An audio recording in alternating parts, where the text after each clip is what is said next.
Hallelujah, জয় যিশু। আমি পড়ছি হিতোপদেশ 3:27। হালেলুয়া।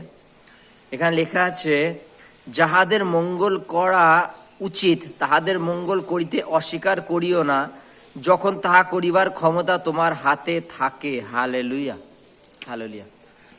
এটা আমরা সকলে জানি যে আমাদের ঈশ্বর প্রত্যেককে কোনো না কোনো ট্যালেন্ট, কোনো না কোনো অভিজ্ঞতা, কোনো না কোনো সামর্থ্য দিয়েছেন। হালেলুয়া।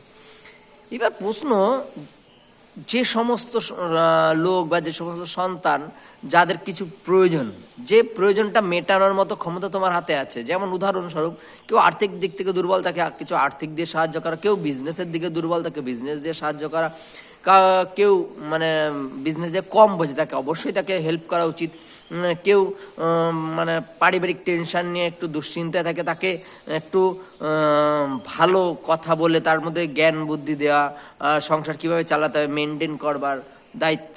যদি কিছু কিছু ক্ষেত্রে কেউ এইসব ক্ষেত্রে যদি কেউ তোমার কাছে কখনো সাহায্য চায়, অবশ্যই তুমি তাকে সাহায্য করো।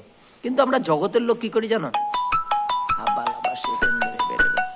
আমরা জগতের লোক প্রতিনিয়ত তার উল্টোটা করি, মানে তার মানে খারাপ জিনিসের ভাবনাটা আমরা খুব আগে নিয়ে নিই। যেটা কিনা বাইবেল হিসাবে বলে এটা পাপ। হালেলুয়া। যেটা বাইবেল হিসাবে বলে এটাকে পাপ, আমরা যেন কারো সরলতার সুযোগ না নিই। সে বিপদে পড়েছে, সে সময় তোমার কাছে সাহায্য চেয়েছে, তুমি তাকে অবশ্যই হেল্প করো, কিন্তু তার সরলতার সুযোগটা নিও না। হালেলুয়া।